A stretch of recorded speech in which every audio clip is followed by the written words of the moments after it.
Hello everyone, myself Dr. Gautam Thakur. I am pursuing my residency in the Department of Cardiovascular and Thoracic Surgery at UN Mehta Institute of Cardiology and Research Center.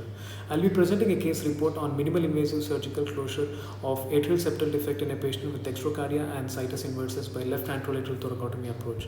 Coming to the introduction, ASD is one of the most common congenital heart diseases found in adults, and ASD is relatively a rare subset among patients with situs inversus and dextrocardia with concordant AV connection, and a minimal invasive approach in these subset of patients has yet to be standardized.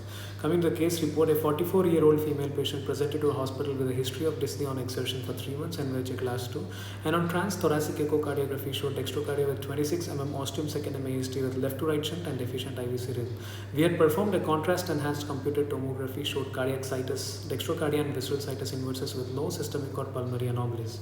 After a smooth induction by anesthesia team with single lumen endotracheal tube, a 3 to 4 centimeter left anterolateral thoracotomy was used to enter the thorax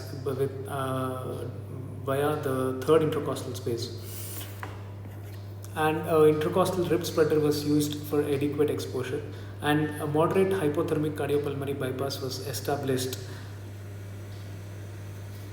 by percutaneous cannulation of left femoral artery and left femoral vein, and the left femoral vein is cannulated with a dual stage venous cannula.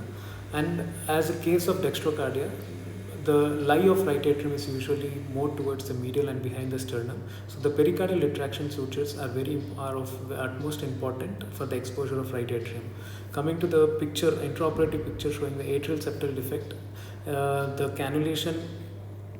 cannula tip is in the atrial septal defect, whereas the central venous catheter is in the right atrium. The preoperative chest X-ray showing the heart in the right hemithorax and the apex pointing towards the right side. And some of the pictorial diagrams I made which shows the importance of pericardial sutures, pericardial retraction stays, which brings the right atrium into the field of operation and enhances the exposure of right atrium.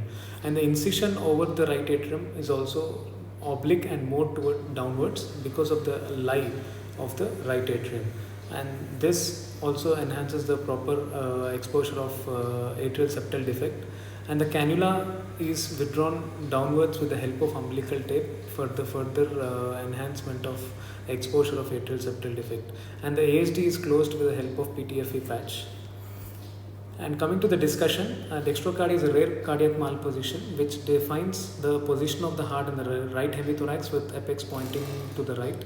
This was first described by Fabricus in 1606, and the incidence of situs inversus in dextrocardia, ASD in the dextrocardia is 1 per 10,000 to 50,000 births. A lot of minimal invasive approaches in levocardia with situs solitus have been described for surgical closure of ASD, being the partial sternotomy, transifoid approach, right anterolateral approach, right axillary approach, and right thoracotomy approaches, but no reports or guidelines for surgical closure of ASD in patients with dextrocardia with situs inversus is there.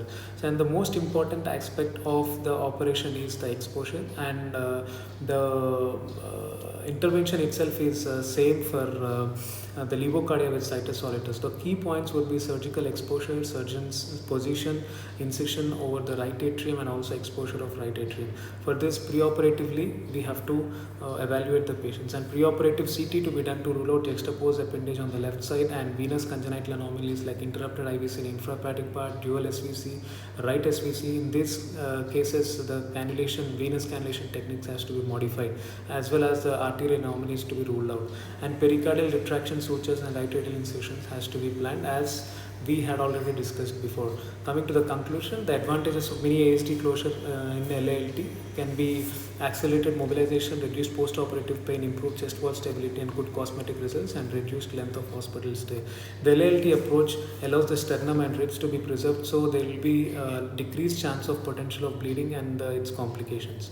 And in patients with dextrocardia requiring cardiac surgery, it is important to plan the cannulation strategy and surgical strategy to avoid major errors due to variable anatomy and the mirror imaging of the structures. Thank you.